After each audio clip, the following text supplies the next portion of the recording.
Hi friends, पूरी दुनिया की जियो पॉलिटिक्स इंडिया के पास आकर के सिमट गई है।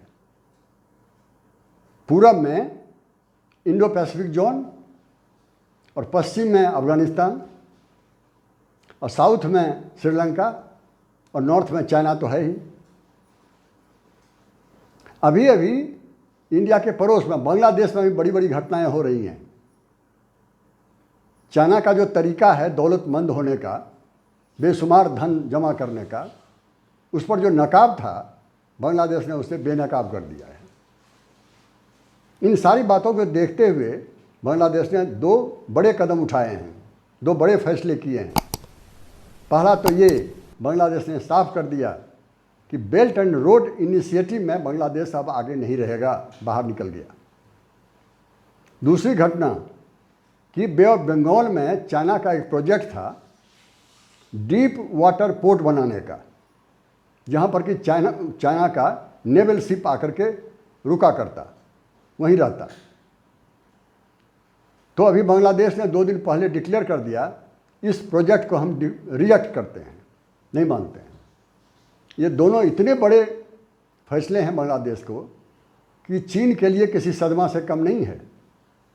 ये हुआ है, लेकिन इतने बड़े फैसले बांग्लादेश ने एकाएक क्यों ले लिया? क्या हो गई? कई ये काम जो छुपा हुआ था नकाब के अंदर में वो उजागर हो गया है। पहला तो ये बांग्लादेश चाइना के लोग बहुत सारे फैक्ट्री यहाँ पर चला रहे थे, वही मालिक थे फैक्ट्री के। फैक्ट्री में कहा जाता है कि बैटरी बनता था, बाहर में कोई साइन बोर्ड नहीं, बैटरी का कोई नामो निशान नहीं, और साथ ही साथ वो इलीगल फैक्ट्री था। इससे भी बड़ी बात हुई कि अभी 2 दिन पहले वहाँ आग लग गई और करीब करीब 52 लोगों ने जान गंवाई। उसमें 11 साल के बच्चे भी थे। तो बांग्लादेश की पुलिस ने मर्डर चार्ज में सारे जो मालिक थे चीन के, उनको अरेस्ट कर लिया है। और साथ ही साथ इससे जाहिर है कि वहाँ पर चाइल्ड लेबर लॉ भी वायलेट हो रहा था। और इसके साथ ही उस फैक्ट्री के आसपास किसी लोगों को रहना बड़ा मुश्किल हो रहा था, इतना सारा पोल्यूशन फैला हुआ था, दुर्गंध फैला हुआ था। ये सारी बातें वहाँ पर हुई। ये बहुत बड़ी बात थी बांग्लादेश के खिलाफ।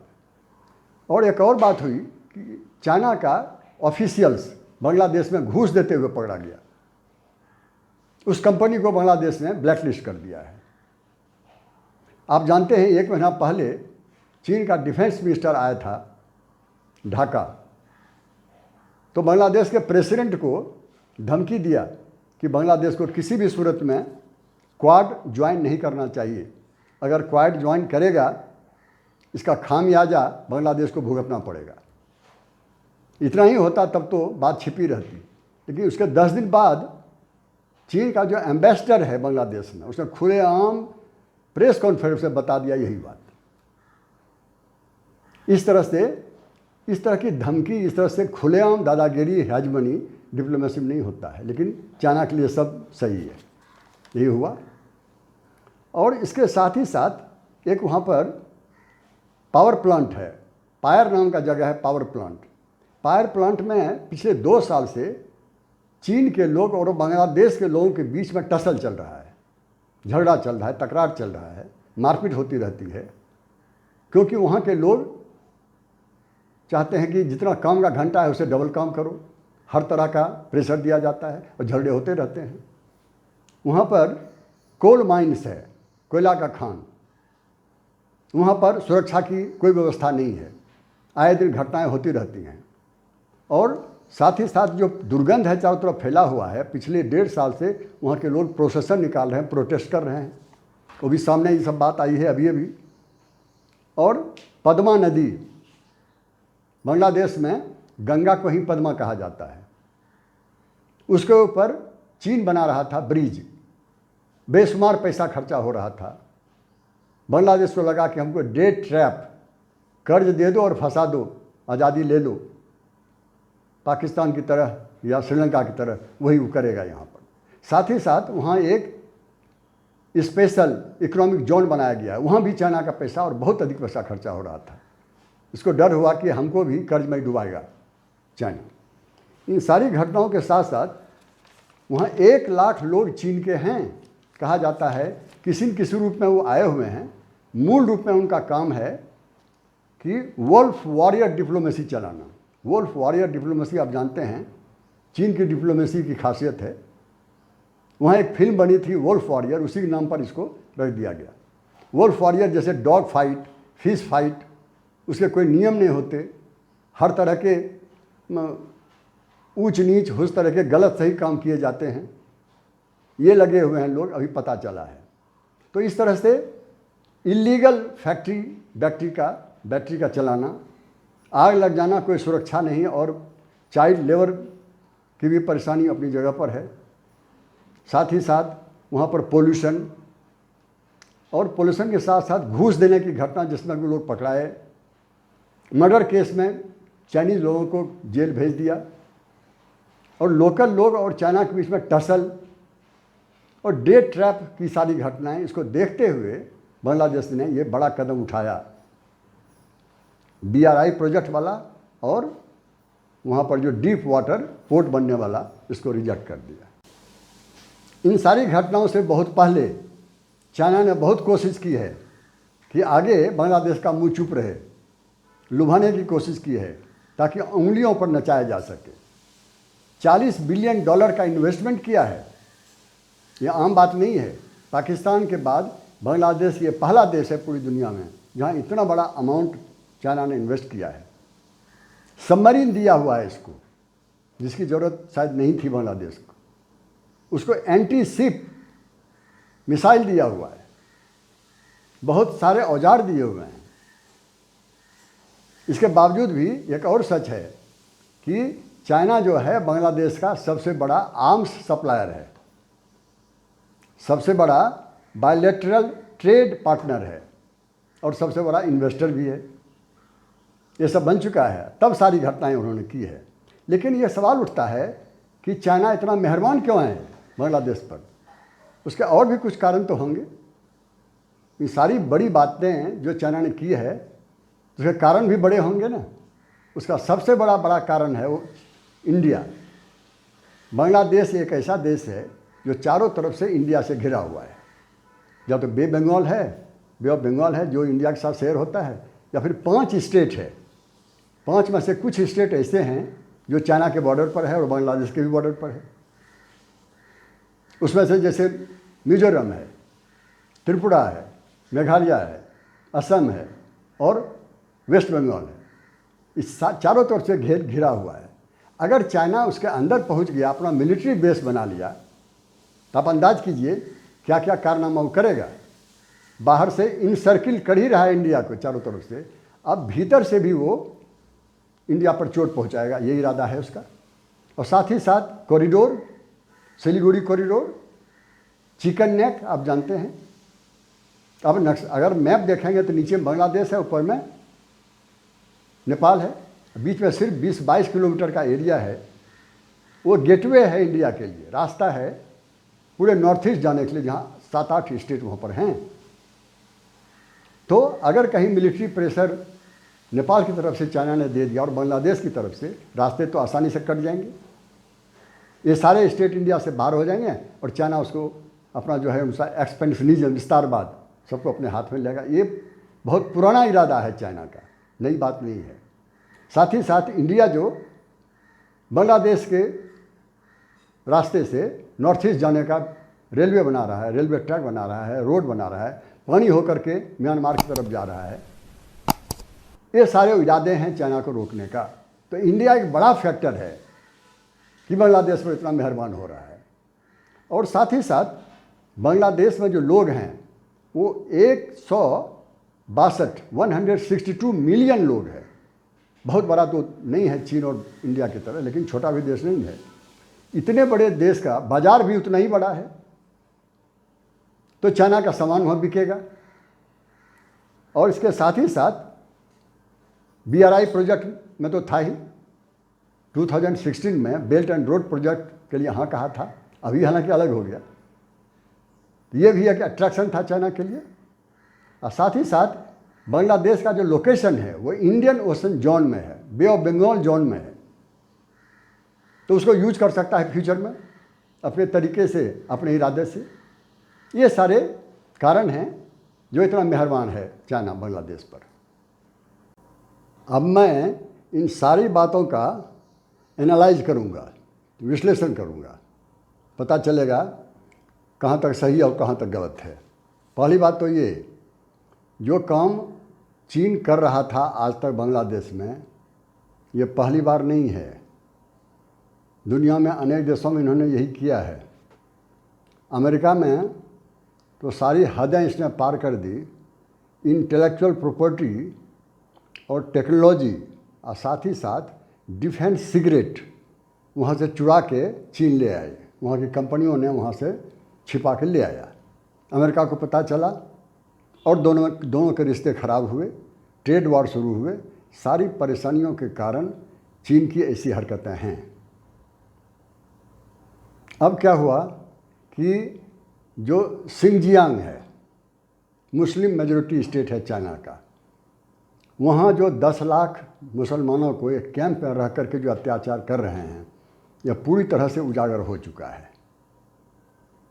वहाँ पर ह्यूमन राइट्स वायलेट्स हो रहा है, इन्वायरमेंट के जो कानून है वो वायलेट हो रहा है, पॉल्यूशन दुनिया भर फैल रहा है, लोगों को रहने की व्यवस्था ठीक नहीं है, खाने की ठीक नहीं है, समय के जो काम करने के घंटे हैं उससे बहुत ज़्यादा 12-15 घंटा काम करवाया जाता है। ऐसे ही बात छिपी हुई नहीं है।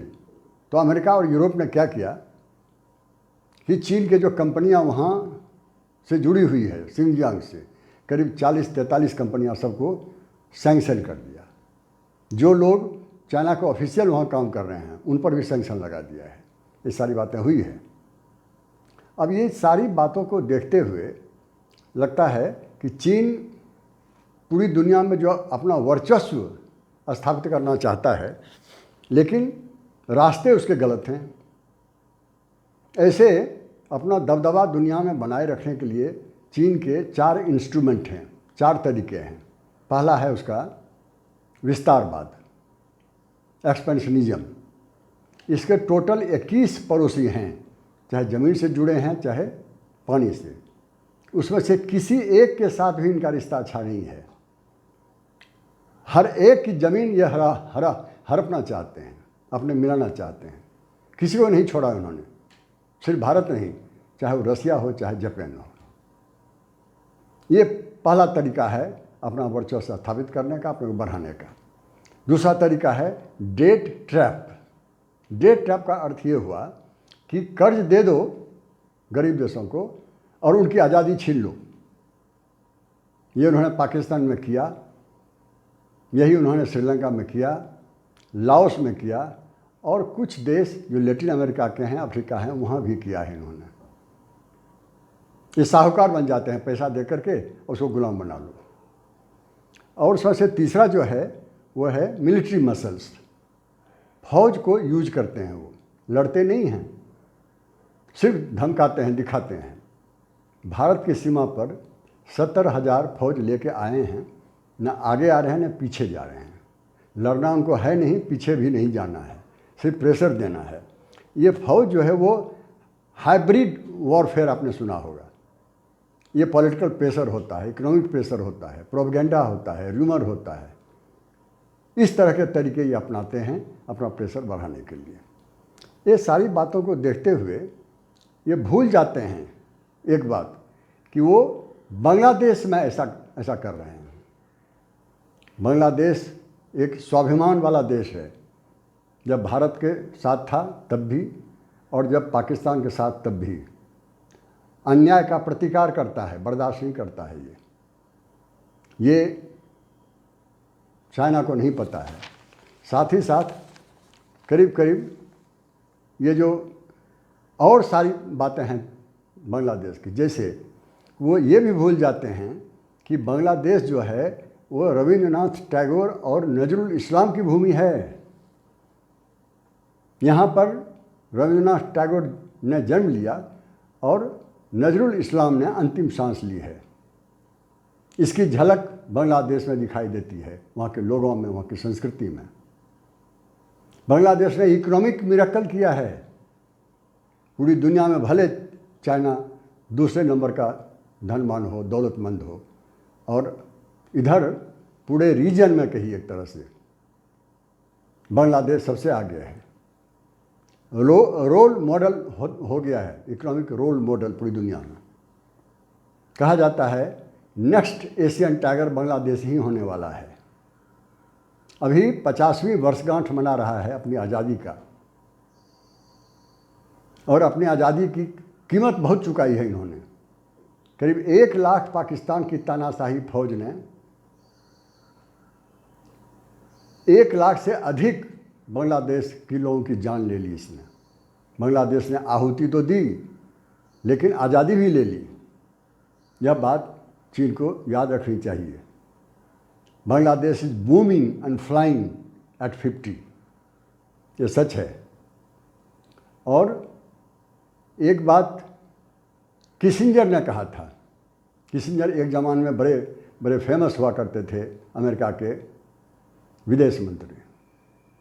जब बांग्लादेश आज़ाद हो गया, उनकी बस नहीं चली, उनका न्यूक्लियर वेपन जो हिंदुस्तान के खिलाफ खड़ा किया था बे ऑफ बंगाल में, उसका कोई असर नहीं हुआ, तो उन्हें क्या कहा?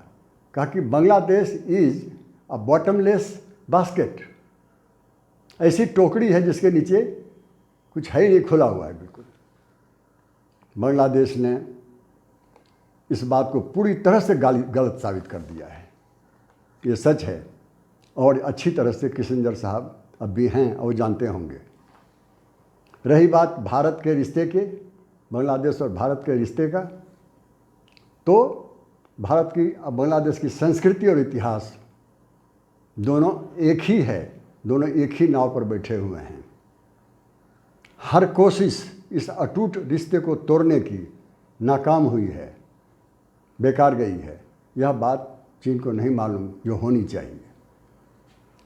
इन सारी बातों को ध्यान में रखते हुए मैं ये कह सकता हूँ कि बांग्लादेश में और कहीं चीन भले अपना काम कर ले, बांग्लादेश में सफल नहीं होगा। इन सारी बातों के साथ ही मैं अपनी बात समाप्त करता हूँ। Thank you very much to each and every one of you.